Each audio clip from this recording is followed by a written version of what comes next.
जय श्री कृष्ण बच्चों, कैसे हो आप सभी? अच्छे हो? आज ही हमारा लेक्चर नंबर 3 है। इससे पहले जो हमारे 2 लेक्चर हुए उसमें हमने यूक्लिड विभाजन प्रमेयिका पर आधारित सभी प्रकार के प्रश्न किए हैं और निश्चित रूप से आप सभी को अच्छे से समझ में भी आए होंगे। आज के इस लेक्चर में हम लसअप और मसअप, HCF और LCM को डिस्कस करेंगे, उनसे संबंधित सारे सवाल करेंगे।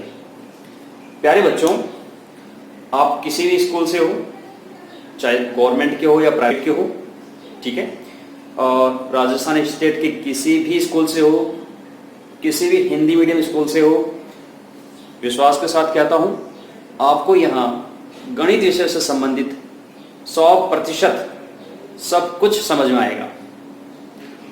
आप अपना साथ यहाँ पे बनाए रखें और अपने जो साथी है, अपने जो मित्रगण हैं, कक्षा में जो आपके साथ पढ़ रहे हैं, उन्हें भी प्रेरित करें यहाँ पे पढ़ने के लिए। ठीक है, शुरू करते हैं आज का लेक्चर। तो सबसे पहले शुरुआत जो हम करने वाले हैं, देखिए कुछ शब्द जो हमारी गणित की चर्चा में लाते हैं। पहले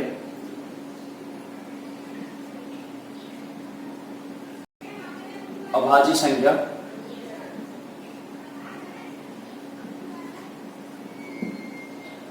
भाज्य संख्या,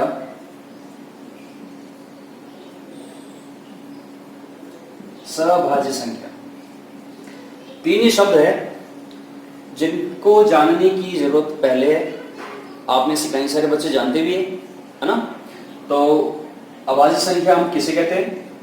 अभाज्य संख्या हम उन संख्याओं को कहते हैं जिनके बराबर 2 गुणनखंड संभव हो। कितने? 2। या फिर हम ये कह सकते हैं ऐसी संख्याएं जिनमें एक और स्वयं के अलावा किसी तीसरी संख्या का भाग नहीं जाए, ऐसी संख्या को हम अभाज्य संख्या कहते हैं। अगर इसके एग्जाम्पल की बात करें तो सबसे पहले 2, फिर 3, 5, 7, 11, 13, 17, 19, 23, इस तरह से चलेगी 1 से 100 तक। 1 से 100 तक 100 संख्याओं में से 25 संख्याएं अभाज्य संख्याएं होती है। और इन संख्याओं में हम ये देख पा रहे हैं कि सबसे छोटी अभाज्य संख्या 2 है और 2 सबसे छोटी अभाज्य संख्या होने के साथ साथ एकमात्र सम अभाज्य संख्या भी है, एकमात्र। और जितनी भी हमारी अभाज्य संख्याएं होगी 3, 5, 7, 11, 13, 17, 19, 23, सारी की सारी विषम संख्याएं होगी। अभाज्य संख्या की बात जो सेकंड है हमारा भाज्य संख्या, इसकी परिभाषा हम इस तरह से देते हैं बच्चों, ऐसी संख्याएं जिनके 3 या 3 से अधिक गुणनखंड संभव हो, एक को शामिल करते हुए, या फिर ऐसी संख्याएं जिनमें एक स्वयं को छोड़कर किसी अन्य संख्या का भी भाग लगे, है ना? तो ऐसी संख्याओं की अगर हम एग्जाम्पल की बात करें तो सबसे पहली ऐसी संख्या है 4, फिर 6, 8, 10, 12, 14, 9 गायब कर दी, 9 भी तो है, 9, 10, 12, 14, 15 और इस तरह से सारी। सबसे छोटी भाज्य संख्या बच्चों 4 होती है। तो यहां एक प्रश्न आता है दिमाग में, 2, 3, 4, 5, 6, 7, 8, एक क्या है, भाज्य या अभाज्य? तो कई सारे हमारे बच्चों को पता भी नहीं बेटा। एक जो है वो भाज्य अभाज्य दोनों नहीं है, क्योंकि एक का केवल एक ही गुणनखंड संभव है, केवल एक, उसमें एक के अलावा और किसी का भाग ही नहीं जाता। तो इसे ना तो भाज्य संख्या कहा जाता है ना ही इसे अभाज्य संख्या कहा जाता है। ये जो भी चीज अभी हम चर्चा में ला रहे हैं ना, वो इस टॉपिक के लिए कम और प्रायिकता का जो हमारा टॉपिक है वहां पर इसका महत्व ज्यादा है। ठीक है, इसके बाद देखिए ये वाला जो शब्द है सहभाज्य संख्या, इसका इंपॉर्टेंट हमारे नेक्स्ट लेक्चर में रहेगा जहां हम अपरिमेय संख्या को सिद्ध करेंगे। सहभाज्य संख्या किसे कहते हैं बच्चों? ऐसा युग्म संख्याओं का जिनमें कुछ भी कॉमन नहीं हो। कुछ भी कॉमन का तात्पर्य देखो, एक तो सभी में कॉमन आता ही आता है। कोई भी दो संख्या हम लेंगे तो उनमें एक सदैव कॉमन आएगा। एक को छोड़ के कुछ भी कॉमन नहीं होना चाहिए, यानी कोई ऐसी संख्या ना हो जिसका उन दोनों में भाग लगे। ऐसी संख्याओं को हम सहअभाज्य संख्या के नाम से जानते हैं। जैसे 4 और 9। 4 के जो टुकड़े होते हैं 1 इंटू 4, 9 के जो टुकड़े होते हैं 1 इंटू 9, तो हम देख पा रहे हैं कि यहाँ पे केवल एक जो है वो दोनों में कॉमन है। अगर आप 4 के टुकड़े करोगे 2 इंटू 2, 9 के टुकड़े 3 इंटू 3, कुछ भी कॉमन नहीं आ रहा। तो ऐसे जोड़े को क्या कहा जाएगा? सहअभाज्य संख्या। ठीक है, तो जहां पर भी आपको नोट करने की जरूरत पड़े वहां वीडियो को पॉज कीजिए और नोट कीजिए। ठीक है, हमारी किताब के अंदर एचसीएफ और एलसीएम से पहले एक छोटी सी प्रमेय दे रखी है जिसे कहा जाता है अंकगणित की आधारभूत प्रमेय। अंकगणित की आधारभूत प्रमेय के अनुसार अंक गणित की आधारभूत प्रमेय। बच्चों, इस प्रमेय के अनुसार प्रत्येक भाज्य संख्या को अभाज्य संख्याओं के गुणन के रूप में लिखा जा सकता है, जहां पर अभाज्य संख्याओं का गुणन अद्वितीय होगा तथा इनका क्रम कुछ भी हो सकता है। समझिएगा आप इसे। मान लीजिए संख्या हमारी 24 है और इस 24 के हमने अभाज्य गुणनखंड की। 24 2 से भाग 12, 2 से 6, 2 से 3, 3 से 1। तो सभी बच्चे अगर इस संख्या के अभाज्य गुणनखंड करेंगे तो निश्चित रूप से सभी के 3 बार 2 आएगा और 1 बार 3 आएगा। 2 2 2 3, यानी सबका जो हल है, जो अभाज्य संख्याएं हैं, वो अद्वितीय है, अलग अलग नहीं है। लेकिन हो सकता है कोई बच्चा ये दिखे कि सर 2 और 4 6 होते हैं, 3 का भाग लग रहा है, वो पहले 3 का भाग लगा दे, फिर 2 का भाग लगा दे, या फिर कोई बच्चा पहले 2 का लगा के फिर 12 में 3 का भाग लगा दे। तो इनका क्रम आगे पीछे हो सकता है, लेकिन संख्याएं कभी नहीं चेंज होगी। तो ये हमारे अंकगणित की आधारभूत प्रमेय का कथन है। और अब हम हमारे टॉपिक पे आते हैं।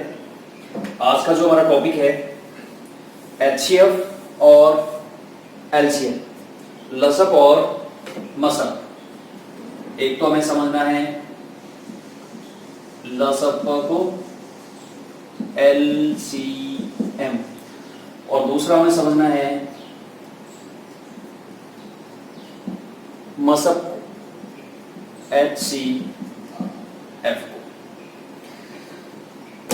दी गई 2 या 2 से अधिक संख्याओं का यदि हमें एचसीएफ और एलसीएम निकालना है तो सबसे पहले दी गई संख्याओं का अभाज्य गुणनखंड करना होगा। यदि हम एग्जांपल लें, 2 संख्याएं 24 और 36, ठीक है, इन 2 संख्याओं का हमें लसक ज्ञात करना है और मसक ज्ञात करना है। तो 24 के जो गुणनखंड होंगे बच्चों, 24 2 से भाग 12, 2 से भाग 6, 2 से भाग 3, 3 से भाग 1। तो 24 के टुकड़े हो गए 2 इंटू 2 इंटू 2 इंटू 3, जबकि 36 के अगर हम टुकड़े करेंगे, 36, 2, 18, 2, 9 बार, 3, 3 बार, सॉरी 3 का भाग 1 बार, तो 36 के जो टुकड़े होंगे वो होंगे 2 इंटू 2 इंटू 3 इंटू 3। तो दी गई संख्याओं के अभाज्य गुणनखंड निकालने के बाद यदि हमें HCF निकालना है, दी गई संख्याओं का HCF निकालना है 24 और 36 का, तो वो कैसे निकलेगा? देखिए, गुणनखंड करने के बाद आपको ये चेक करना है कि उन संख्याओं में कौन कौन से अंक कॉमन आ रहे हैं, उभयनिष्ठ आ रहे हैं। तो हम देख पा रहे हैं कि यहाँ पे ये 2 कॉमन आ रहा है, ये 2 भी कॉमन आ रहा है और एक 3 भी कॉमन आ रहा है। कॉमन यानी जो सब में होना चाहिए। यहाँ पे अभी हम 2 संख्या ले रहे हैं, यदि 3 संख्याओं का लसब मसब निकालेंगे तो ये चेक करना रहेगा कि तीनों में कॉमन क्या आ रहा है। 2 में कॉमन से काम नहीं चलेगा, वहां तीनों में से कॉमन आना चाहिए। तो जो कॉमन आ रहा है बच्चों, उनका जब हम गुणा करेंगे 4, 3, 12, यही 12 इन 2 संख्याओं का HCF है। ठीक है, HCF वो बड़ी से बड़ी संख्या होती है जिससे दी गई संख्याओं को विभाजित किया जा सकता है। ठीक है, 12 से 24 को भाग लगाया जा सकता है 2 बार और 12 का भाग 36 में लगाया जा सकता है 3 बार। 12 से बड़ी कोई संख्या ऐसी संभव नहीं है। यदि संभव है तो हमारा HCF वो संख्या होगी। अब यदि इन संख्याओं का हमें LCM निकालना है 24 का और 36 का, LCM के लिए बच्चों ध्यान से समझना, जब दी गई संख्याओं का LCM निकालना होता है तो सबसे पहले तो क्या करेंगे? अभाज्य गुणनखंड। अभाज्य गुणनखंड करने के बाद हमें यह देखना है कि जो गुणनखंड हमने कर रखे हैं उनमें कौन कौन सी संख्याएं आ रही है, कौन कौन सी अभाज्य संख्या आ रही है। 2 आ रहा है, 3 आ रहा है, बस एक तो 2 आ रहा है, एक 3 आ रहा है। अब ये देखिए कि ये 2 एक सिंगल लाइन में अधिकतम कितनी बार आ रहा है। सिंगल लाइन में यानी यहाँ पे 3 बार आ रहा है, यहां पर ये 2 बार आ रहा है, तो अधिकतम कितनी बार आ रहा है बेटा? 3 बार। और 3 एक सिंगल लाइन में अधिकतम कितनी बार आ रहा है? यहां पर 1 बार आ रहा है और यहां पे 2 बार आ रहा है, तो 2 बार अधिकतम आ रहा है। इनका जो गुणा आएगा, किसी संख्या की घात जितनी होती है वो संख्या खुद से उतनी बार गुणा होती है। 2 की घात 3, 2 इंटू 2 इंटू 2 कितना हो जाएगा? 8 और 3 दिया 9, 8 9 72। ये 72 जो है ये दी गई संख्याओं का लसब है। और लसब वो छोटी से छोटी संख्या होती है जिसमें दी गई संख्याओं से भाग लगाया जा सकता है। 72 से छोटी ऐसी कोई संख्या संभव नहीं है जिसमें 24 का और 36 का भाग लगाया जा सके। ठीक है, तो ये होता है लसब और मसब।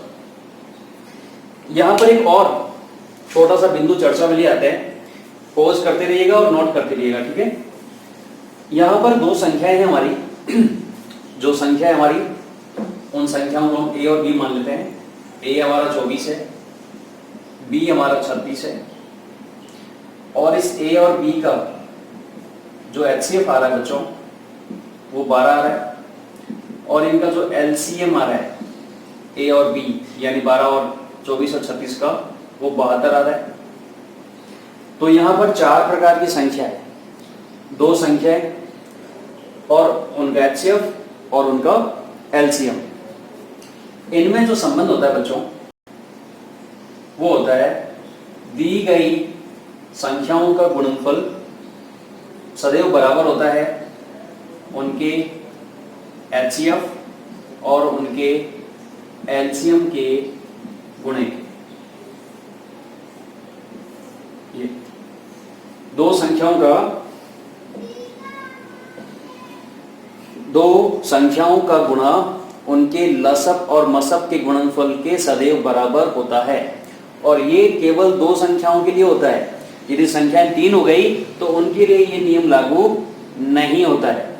तो यदि हम इसी प्रश्न की चर्चा करें तो एक तो हमारी किताब के अंदर सवाल इस तरह से दिया हुआ है कि दी गई संख्या 24 और 36 का लसअप और मसअप ज्ञात कीजिए और सिद्ध कीजिए कि उनका गुणनफल उनके लसअप और मसअप के गुणनफल के बराबर आएगा।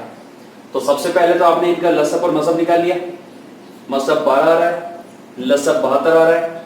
तो अब यहां सबसे पहले हमने a क्रॉस b निकाल लिया, a इंटू बी निकाला। देखो 24 इंटू 36, ये 36 और ये 24 गुणा कर देते हैं इनका, कितना आएगा भाई? 6 चौक 24, 4 2, 6 दूनी 12 और 12 24 और 3 दूनी 6, 4 6 8, 864। इनका गुणा कितना आ रहा है? 864। और अगर हम इनके HCF और इनके LCM का गुणा करें बच्चों, 12 इंटू 72, 12 और 72 का गुणा करते हैं, 2 दूनी 4, 7 दूनी 14 और 2 16 और 7, ये भी आ रहा है बच्चों 864। ठीक है, गुणा तो आता ही है हम सबको। तो संख्याओं का गुणनफल और उनके लसअप और मसअप का गुणनफल कैसा आ रहा है? बराबर आ रहा है। तो हम लिख देंगे अतः a क्रॉस b बराबर आ रहा है HCF of AB into LCM of AB। और यह सवाल पूछा जाएगा तो 3 नंबर का पूछा जाएगा। ठीक है, तो इसे पोज करके नोट कीजिए।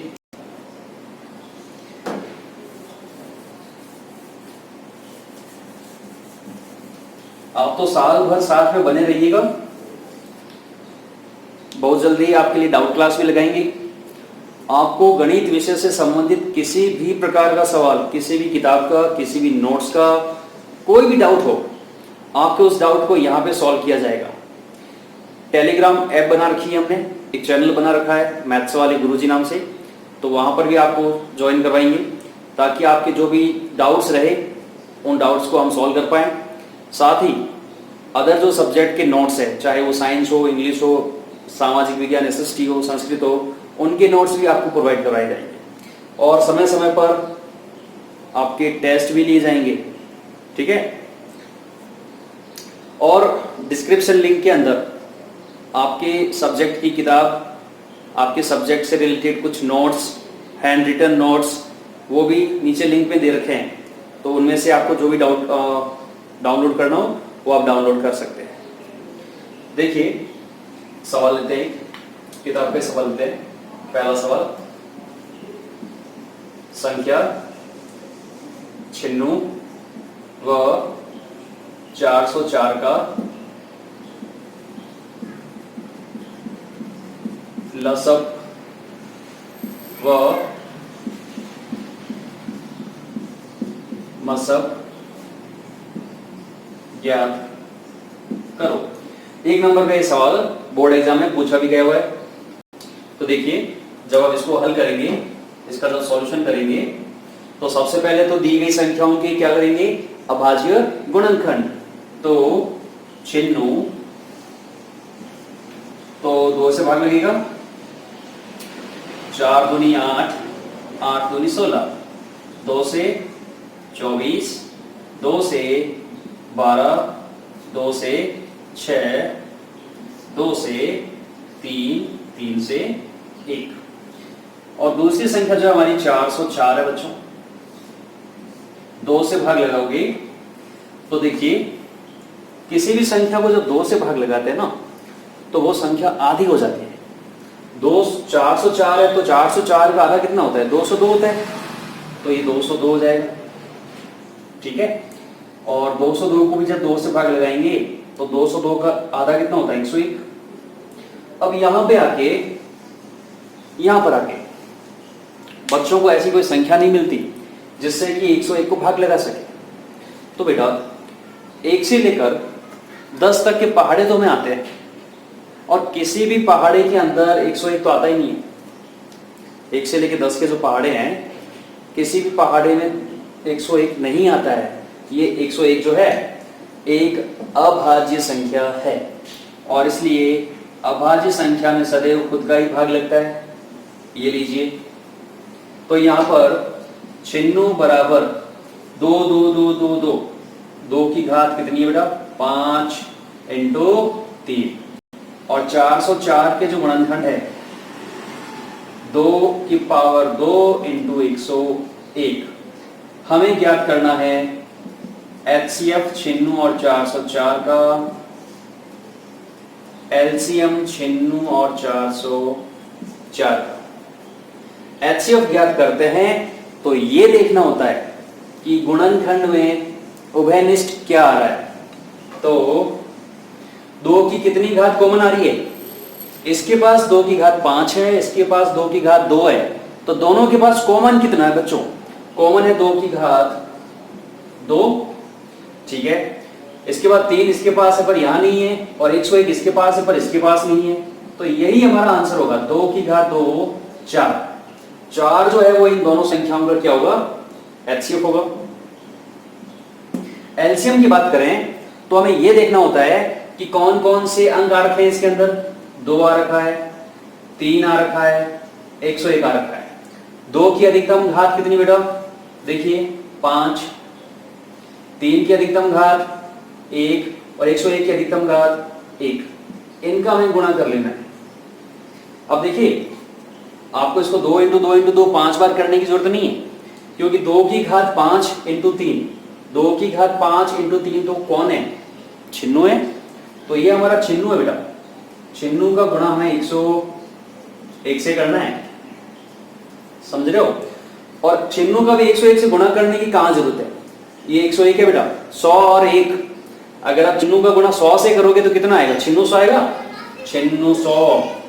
और पीछे जो 1 बचा है उसका जब छिन्नू से गुणा करोगे तो कितना आएगा, छिन्नू।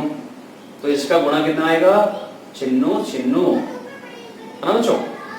तो इस तरीके से दी गई संख्याओं का HCF और LCM ज्ञात किया जाता है, ठीक है। तो पॉज करके इसे नोट कीजिए। HCF और LCM पे आधारित 3 अच्छे प्रश्न हम करने वाले हैं, और इन 3 प्रश्नों को करने के बाद किताब के सारे सवाल और अलग प्रकार के भी जो सवाल है, बोर्ड एग्जाम में आए सवाल भी है, वो आप खुद आराम से कर पाओगे बच्चों। देखिए पहला प्रश्न है हमारा प्रश्न संख्या 2। 2 सहभाज्य संख्या A व B का HCF और LCM ज्ञात करो। 2 संख्याएं दे रखी है A और B, और प्रश्न के अनुसार दोनों संख्याएं सहअभाज्य संख्याएं हैं। इनका HCF और LCM हमें ज्ञात करना है। अब यहां बच्चे सोच रहे हैं सर यहां पे तो कोई संख्या ही नहीं दे रखी है, बिना संख्या के तो उनके अभाज्य गुणनखंड नहीं कर पाएंगे, और अभाज्य गुणनखंड के बिना HCF और LCM संभव नहीं है। तो बच्चों यहां पे जो इन्होंने शब्द काम लिया है सहअभाज्य, सोचिए 2 संख्याओं के बारे में। 2 संख्या हम लेते हैं सहअभाज्य संख्या। किसे कहते हैं सहअभाज्य संख्या, ऐसी संख्याएं जिनके यदि हम गुणनखंड करें तो 1 को छोड़ के कुछ भी कॉमन नहीं आए। जैसे हमने एग्जांपल लिया था 4 का और 9 का।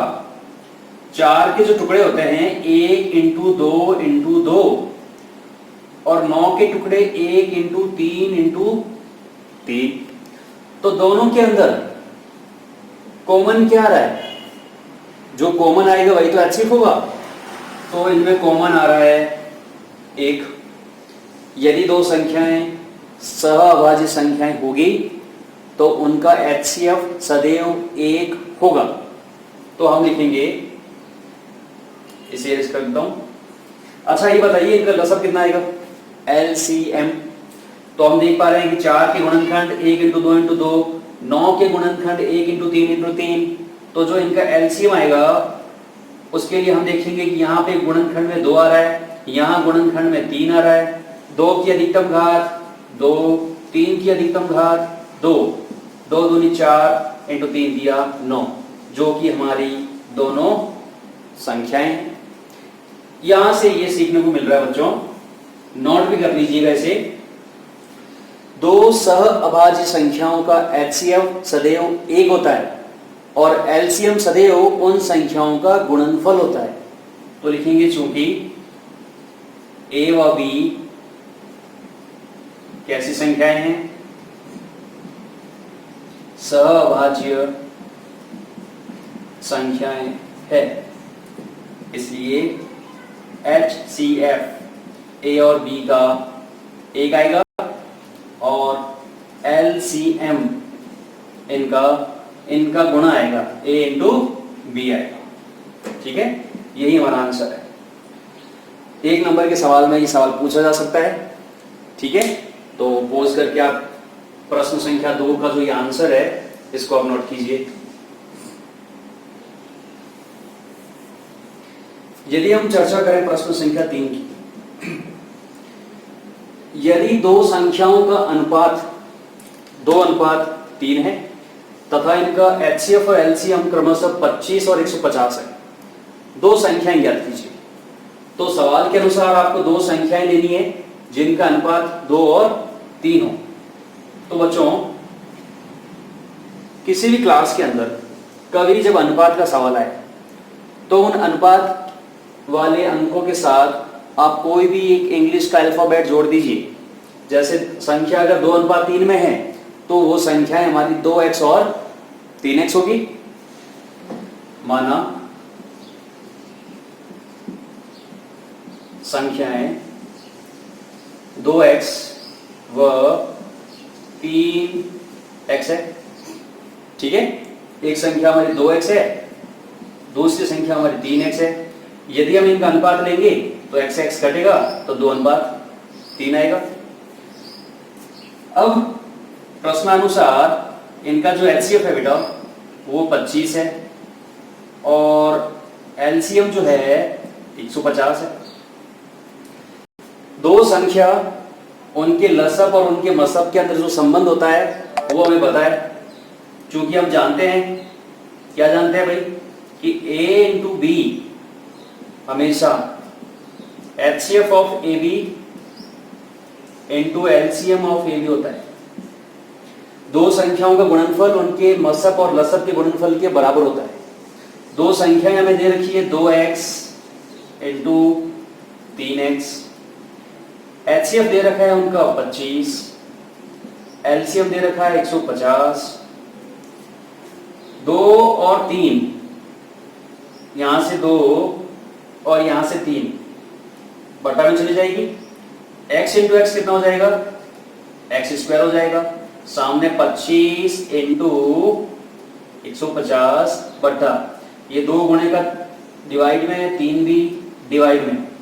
तो देखिए ये 3 अगर इसको काटे 5 3 15 और 0 50 बार, और ये इसको काटेगी 25 बार, तो बच्चों ये बनेगा 25 इंटू 25।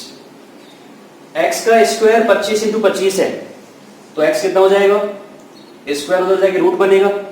और रूट जब भी संख्या भी लगता है तो जोड़े में से एक बाहर आता है। 25 इंटू 25 का रूट करोगे तो बाहर क्या आएगी, 25 आएगी। तो x बराबर आएगा हमारा 25, और जब x का मान 25 आएगा बच्चों तो हमारी संख्याएं क्या आ जाएगी, देखिए। इसलिए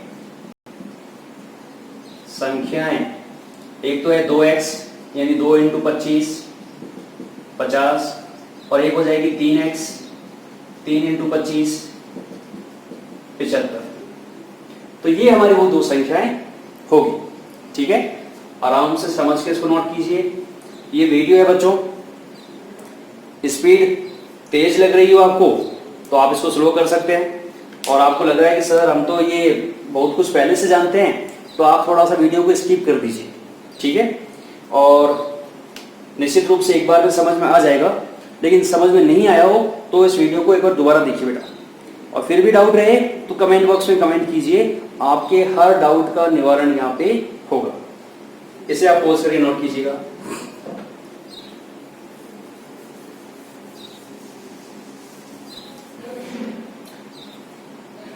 प्रश्न संख्या 4 की चर्चा करते हैं। ये हमारी किताब का एक प्रश्न और है। एक वृत्ताकार पथ पर रमन और अनुप्रिया एक ही समय, एक ही दिशा में, एक ही स्थान से चक्कर लगाते हैं तथा इन्हें एक चक्कर पूरा करने में क्रमशः 18 और 12 मिनट का समय लगता है, तो वह समय ज्ञात कीजिए जब वे प्रारंभिक स्थान पर पुनः मिलेंगे। समझे इस सवाल को?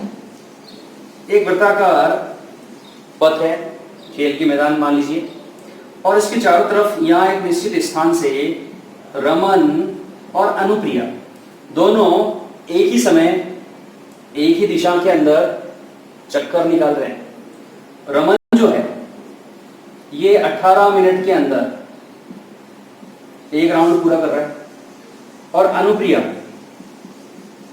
12 मिनट के अंदर एक राउंड पूरा कर रही है। और सवाल पूछा है कि वो टाइम बताइए, वो समय बताइए जब ये दोनों घूमते घूमते वापस इसी बिंदु पर एक साथ मिलेंगे। बच्चों, जब ऐसी लैंग्वेज का सवाल आए ना, तो आप सबसे पहले तो ये सोचिए कि जो हमें उत्तर मिलने वाला है वो उत्तर इन संख्याओं से बड़ा होगा या छोटा होगा। सोचिए, रमन 18 मिनट में चक्कर पूरा करेगा और अनुप्रिया 12 मिनट में चक्कर पूरा करेगी। क्या ये दोनों 12 या 18 मिनट से पहले इस बिंदु पर वापस मिलेंगे?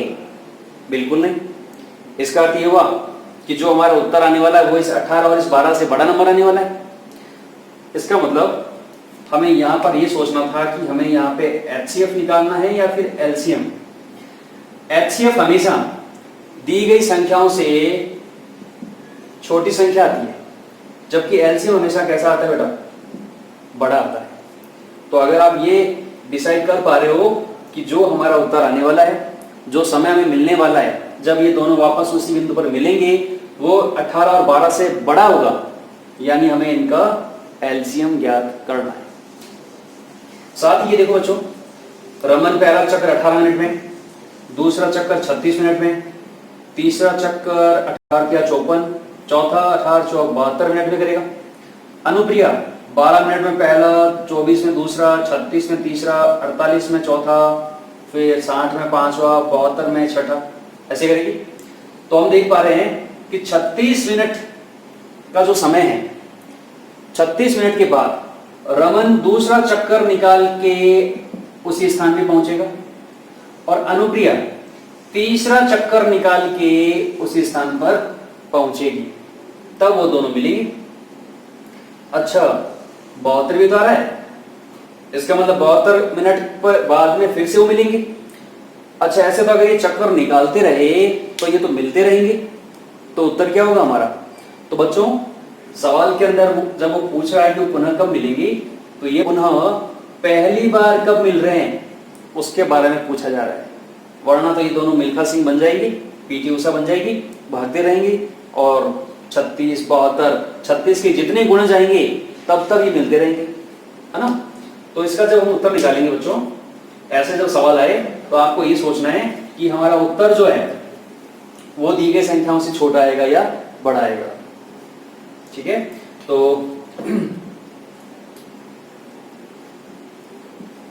आवश्यक समय संख्या 18 व 12 का क्या होगा बेटा?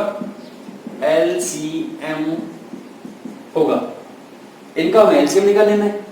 तो 12, 2, 6, 2, 3, 3, 1, 18, 2, 9, 3, 3, 1।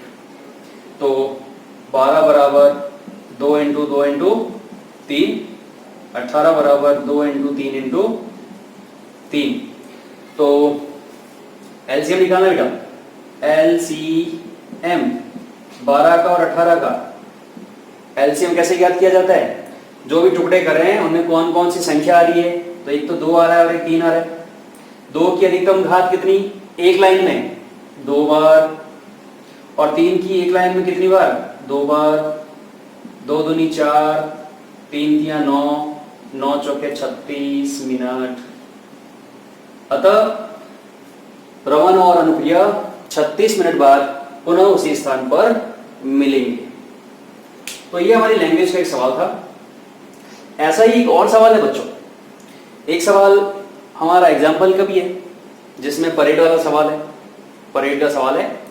तो उसमें आपसे कहा है कि कुछ पंक्तियां हैं, उन पंक्तियों के पीछे उनको बैंड वालों के पीछे चलना है। तो बेटा अगर 100,000 लोग हैं, मान लीजिए 1000 लोग हैं, और उनको पंक्तियों में चलाना है, तो जो पंक्तियों की संख्या होगी वो उन लोगों से ज्यादा होगी या कम होगी? सोचिए, कम होगी, कम होगी ना। और कम होगा यानी वहां पे क्या निकालना है आपको? HCF निकालना है ना। एक और सवाल है हमारी किताब का जिसके अंदर एक सेमिनार में कहा गया है कि हिंदी, इंग्लिश और गणित के बच्चे हैं 60, 84 और 108, और बराबर बच्चे जो है अलग अलग कक्षा में बैठ रहे हैं। आपको रूम की संख्या चाहिए। तो उस सवाल को भी अगर आप पढ़ोगे तो आपको ये समझ में आएगा कि जितने बच्चे होंगे निश्चित रूप से उससे कम कमरे होंगे, यानी वहां पर भी HCF जो है वो निकालना पड़ेगा बेटा। तो आज का ये जो हमारा लेक्चर है ये लसअप और मसअप पर आधारित है, और इससे संबंधित जितने अच्छे सवाल बनते हैं वो आज हमने डिस्कस किए हैं। ये हमारा लेक्चर नंबर 3 है। नेक्स्ट लेक्चर नंबर 4 में हम अपरिमेय संख्याओं को सिद्ध करना सीखेंगे। ठीक है, आप सभी हमेशा खुश रहो और अपनी पढ़ाई में हमेशा अच्छा करो बेटा। आपका दिन शुभ रहे। Good day.